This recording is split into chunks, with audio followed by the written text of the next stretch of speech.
Hey folks, it's me. It's Leonard B. There's a lot of people call me that. Leonard B, LBL, Lubble. Some people call me Lanny. A lot of people call me Lanny. That happened a lot when I moved down here. Lanny must have been a popular name. Lenny is not real popular in East Tennessee. I bet I'm one of only two or three. And then the way I spell it's an issue. Lennie. That's the way my mom spelled it. She could have stuck a Y on there and just made my life easier. Or she could have just called me Leonard and just eschewed the nickname. But I really shouldn't complain. You know, there's a lot of people that their name is like Bob. But people say, is that B-O-B? I said, no, it's B-H-O-B. So my advice, I guess, on the naming situation is to name your kids what you're going to call them. The first name is what you're going to call them and spell it normally. I mean, there was a girl in here the other day. Her name was Katie. How do you spell Katie? It's K-A-T-Y, right? No, C-A-Y-D-E. It's kind of like calling an electric SUV a Mustang. That didn't go over real good either. Okay, let's get down to the car business. I've got an angry customer coming in here, and well, he should be here in about 30, 40 minutes. Hope I'm done with this before he gets here. But he's got a problem. So for the first 31,644 miles, his 2022 Ford Edge was pretty much perfect. All he had to do was change the oil, rotate the tires, put gas in it. That's the way cars should be. But all of a sudden, the battery started going dead. Now, would a battery last in a modern vehicle more than 3 years or 30-some thousand miles? Well, in many cases it will. But I tell you what, we ask our batteries to do a lot these days. There's a lot of electronics on vehicles. And if we have a key fob in our pocket, you know, we don't put a key in the ignition anymore and turn it. No, we push a button to start the vehicle. So what has to happen for that to happen? Well, signals have to be sent and received. And so when you approach your vehicle, many times the doors will unlock, correct? Or we have to touch the door handle like I have to do on my F-150. I think I could program it to where it would automatically unlock when I get close to it. There's signals being sent and received, and these systems have to be activated. Well, where does that power come from? It comes from the battery because the car's not running. How many modules have to be activated to start a car? A bunch. I don't know the exact number, but what is a module? Well, it's a set of it's a computer, basically. It's a bundle of circuit boards and printed circuits and things that activate and are required to make things work on your car. I was sitting in my truck the other day and I needed to roll the window down. And so I pushed the button, the switch, to make the window go down. Does it start going down the instant that I put my finger on it and push? No, because there used to be a motor there and a switch, and it was connected directly to the fuse panel. And, you know, those signals passed at the speed of light. But now I push that down, a signal has to go to the body control module, and it says, hold on a second, I think Lenny wants the window to go down. And then it approves it, sends a signal back and say, okay, go down, window. And then the window starts to go down. And then if I change my mind and decide to pull it up, then, wait a minute, Lenny's changed his mind. And these signals have to be sent and received and then sent back. And then it starts to go up. There is a delay that is noticeable. And that's because of the way these systems work now. It's all controlled by computers. It's not controlled by AI yet, but it will be. Now, let me get back to this situation. So this guy's battery is running down. And so, well, how do we fix that? Well, we have to basically drive the vehicle, pull it into a shop, put a voltmeter on the battery, and let it sit there. And when it goes to sleep, and the system, all these different modules have to go night-night after a certain period of time. We have to make sure that the key is nowhere near it, because it won't go night-night if the key is near. So we have to take the key to another room outside of the shop, and then we just wait. And we look at that voltmeter and see if anything is drawing juice from the battery. If we notice that it is, then we have to find where that module is that's drawing that power, causing that battery to run down when it sits. How long should it take a battery to run down? If it's a strong battery and it's brand new and it tests really strong, you could leave your car parking for a month or two and it still just fires right up. But if there's a draw, even if it's a very small one, over time, it's going to drain all the energy out of that battery, and when you turn the ignition or push the button, it's not going to start. And, just like this customer, he's getting frustrated. And I'll admit it, this will be the third time that he has had his vehicle into our service department to solve this problem. And it's not because we're not smart, because this is one of my best techs. I sat down with him probably for 15 minutes, about 30 minutes ago, and got him to give me a tutorial on what's going on this vehicle and just how hard it is to find the culprit because of all the different places that it can occur and how you have to run it down. And unfortunately, when you have electrical problems in your vehicle, it is not simple. And if you are out of warranty, it gets really expensive because there's a lot of diagnostic time, and you're going to have to pay straight time, the amount of hours that they're working on it, and trying to find the problem, not just fixing the problem. Fixing the problem could take 2 minutes, and you are charged for 20 hours because that's how long it took to find that problem. And there's just no way to get around it. Now, this guy's going to get around it because he's out of warranty, but he's not that far out of warranty, and he had the problem before he ran out of warranty. And so we're going to take care of it, but you still have that inconvenience issue. And that's what he's concerned about. He never knows when he goes out into his driveway whether his vehicle is going to start or not. And if it doesn't start, he has to jump it off. It's a pain. And we totally understand that. But I just want you to understand as a car owner that you've got to work with the service department people to diagnose these kinds of problems. They have to know what you're experiencing, what's happening with the keys. I was talking to him about these keyless entry, the key fobs. Many of you leave your keys in your vehicle in your garage with the key fob in it. Now, hopefully, unless you live in the country like I do, sometimes I leave my keys in my vehicle. Don't come and steal it. But I do. And he said, Lenny, you should never do that because the vehicle never goes totally to sleep. The body control module is activated. It stays activated, and there's a draw. Now, the reason that it doesn't completely drain my battery is because I'm driving it every day. But if it were to stay there for even a week with the key in it, it could completely drain my battery. And it's not the vehicle's fault. It's your fault. But it won't be anymore because now you know. Okay, I'll take my first break. I'll be back in just a minute.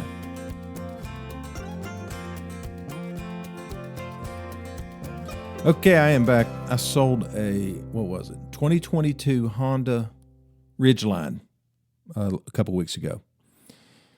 And I didn't have a spare key for the customer. And he said, do you have a spare key? And I said, no, apparently not. He said, will you get me one? When somebody says that and you just sold them a vehicle, you pretty much got to get them a spare key. A lot of people lose their keys. Sometimes the battery runs dead, and so they grab the other key, and then they end up losing it. But anyway, this was a vehicle that we purchased, I believe, and didn't have a spare key. So I had to make arrangements with a Honda dealer to get a key made, get it ordered, and get it made.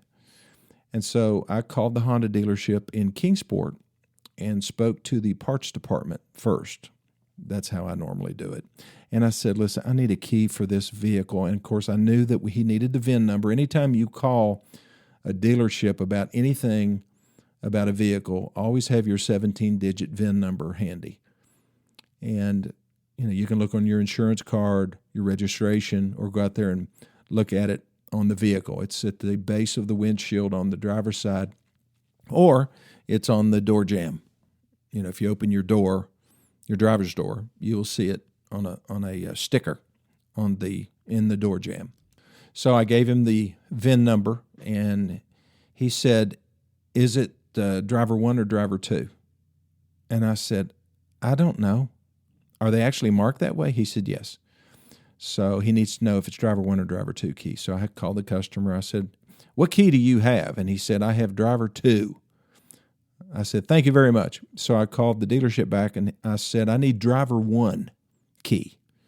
And so he ordered it, called me when it came in. I made arrangements with the service department. This is all for my customer. And he drove to the dealership, met with a service advisor. Takes about an hour to program the key to operate that vehicle, because the key doesn't know what it's supposed to operate. It's not programmed yet. So they have to be joined together. It's kind of like hooking up a Bluetooth cell phone to your vehicle. So the key has to be able to match, or a garage door opener, same thing. So we got it all programmed, and I talked to him, and he said, "It's working. It's working fine." Now, there was another problem. His heated steering wheel wasn't working. And so he called me. He said, "Hey, Lenny, I like it when my heated steering wheel works." And I was hoping that it had a heated steering wheel. He said, "Well, there's a button here for a heated steering wheel." So I said, "Well, it must have it." So I called the dealership, same Honda dealership, and I said, "I got a heated steering wheel that's not working. I need you to look at it, diagnose it, and let me know, because I'm going to be paying for it." He said, "Well, that's nice of you." So the customer took it in. They found out that it was a clock spring issue, which is a wire inside the steering wheel that allows you to turn the steering wheel, and still all of the features that are on the steering wheel itself, like cruise control, volume controls for the radio. I think the heated steering wheel control was there. So there was a problem with the clock spring.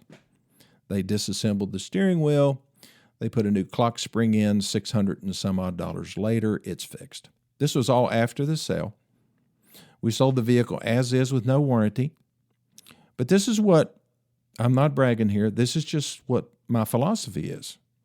And if a used car is sold and immediately something happens, I don't care if they did buy it as is and didn't buy any kind of extended warranty, I'm going to take care of it. Because more than likely, if we had taken it on a test drive or something and we noticed that it wasn't working, we were going to have to pay for it anyway.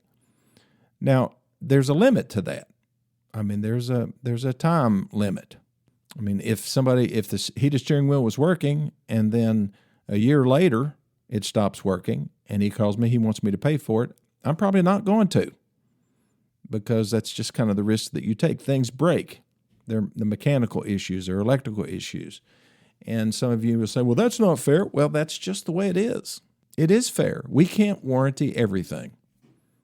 There's not enough profit in it for us to do that. I'm not complaining. I'm just stating the facts. If we were to warrant every used vehicle that we sell, we would be broke, because sometimes the engine goes bad. That's why we sell extended service contracts, and why you should think about buying one when you buy a used car. Especially now with all the electronics that are on these things. My goodness. I had told you, I think I mentioned that my wife's Nissan Armada, the screen was acting up. It's not acting up now. It's weird. It was just it was flashing, and it would just act like it had a glitch whenever I hooked up to it and we're going down the road. And all of a sudden, if we had the map up, it would just be flashing on and off and glitching. I don't know how to describe it, but you know what I'm saying, like a bad signal. And so I brought it into the service department. They checked it out. If they did have to replace that screen, it involved replacing another module, and the total cost was $3,500. Now, it's under warranty, but what if it wasn't? And what if that screen went blank, and all of a sudden you can't control a lot of the functions on your vehicle? I mean, what's it going to be? What's it going to cost like 4 years from now as labor rates go up and parts prices go up? But you can buy an extended warranty when you buy the vehicle, and it costs you, let's say, $2,000, $2,500, somewhere in that neighborhood. At some dealerships, they'll charge you $5,000 for it because they bury it in the monthly payment and you don't even know you're buying it. We've talked about that. We won't beat that dead horse on this episode. But yeah, I mean, right now, folks, you really need to think about buying extended service protection after you or while you're buying the used vehicle or even a new vehicle. And get it as long out there, as far out there as you can. 10 years, 150,000 miles, whatever it takes. If you plan on keeping that car for that period of time, then buy it. If you don't, if you're going to trade every 3 years, it doesn't matter because you're going to be covered by the manufacturer's warranty. It's just crazy how complexity is getting so expensive. Do you remember when computers first came out? You know, they were pretty expensive. I mean, my first laptop computer was about $6,000. It was so expensive I had to lease it. I remember my payments were like $265 a month for 36 months, and then at the end of that time there was a buyout, or I could turn it back into Texas, or no, who was it? Dell, I think. But every year, computers got less expensive. And that was just a fact of life. As time went on, technology got cheaper. And I guess that's partially true with cars as well. I mean, the technology itself has gotten cheaper, but the complexity, all the different systems that we demand now, everything from heated steering wheels and heated seats to automatic climate control to collision avoidance, you know, all the safety stuff, it has just escalated and caused vehicles to become a lot more expensive. And then you've got the fact that since they are so expensive, there has to be a place to get them worked on and fixed when they break. Because it's just not like a consumer product that you can pitch in the dumpster. It's too expensive for that. It costs more than houses in some cases. Definitely houses that we used to be able to buy. My first house was $39,900. I assumed a 6 3/4% mortgage. Yeah, you could assume mortgages back then. Can't do that now. I'd like to have $1 for every time somebody says comes into the dealership and says, "Well, that costs more than my first house." That's not surprising. We ordered an F-150 the other day. It was every single option you could get on a King Ranch F-150, including the trimmer package, which that alone is like $7,500. It was $90,000 for a F-150. Now, you can buy an F-150 for in the 40s, maybe even the high 30s. And if you look at that truck, the XL F-150, it has more equipment, way more equipment than the most loaded up custom deluxe trucks that we used to sell many years ago. You couldn't get power windows on a pickup truck. They were all roll-up windows. About the only things you could get was an AM/FM radio, power steering, power brakes, and air conditioning. They didn't even have cruise control back in the early 70s. And now we have to have Wi-Fi connectivity. If I get on an airplane and fly to Atlanta, I can pull out my phone and lock the doors on my vehicle that I left at the airport at the Tri-Cities Airport because I have that app on my phone. Is that really essential? Is that kind of stuff really that important? Because we as the general public keep demanding these advances in technology. It's either that or a bunch of engineers in Detroit just don't have anything better to do than just complicate our lives. Okay, I'll be back in just 1 minute.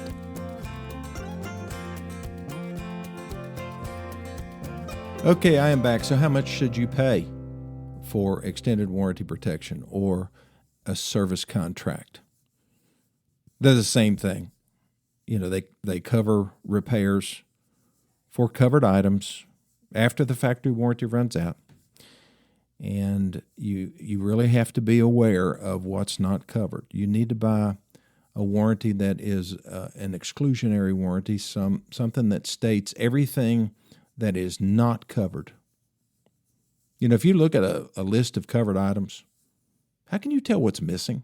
As many parts as there are on cars, as many switches and modules and wires and things that can go wrong. I mean, if they give you a long list, you say, well, that looks like everything. Well, it's not everything. And so make sure that you buy a warranty that says what's not covered. And then you just know that everything else is, as long as you maintain the vehicle properly. What should you pay for a warranty? About 4% of the MSRP is approximately what you should pay for a service contract. It could vary a little bit, maybe 4.2% or 3.8%, but on average 4%. So if it's a $100,000 car, the service contract should cost $4,000, around there. If it's a $50,000 car, $2,000. That's a really good guide. If you're buying a $50,000 car and they're charging you $4,000, you know you're paying too much. They're charging too much. Don't pay it. Shop around. But just make sure what's covered and what's not covered. And who's backing it up? Is it a factory-backed warranty? Is it backed by Chevrolet? Is it backed by Toyota? Or is it backed by a third party? If it's a third-party covered warranty, then how strong is that third party? Is it a company like Assurant? I mean, they're very strong. Is it one of these that people call you after you buy a vehicle and they somehow get your cell phone number and they harass you to death to buy this warranty over the phone? It's not worth even discussing. The stuff that you get in the mail, I get phone calls all the time from people saying, I just got something in the mail that says I have to buy this warranty and time is running out. I say, take that piece of paper and throw it in the garbage. If you want to talk about buying an extended warranty / service contract, come see me or go see the dealer where you bought your vehicle and buy something through them, because then you can rest assured that it's going to be backed by a solid company. Some cases they aren't, even at new car dealers. So if you ever have any doubt about their alternative warranty source, then just buy one from like Ford or from Toyota. Buy the factory-backed warranty, and then you don't have to worry about it.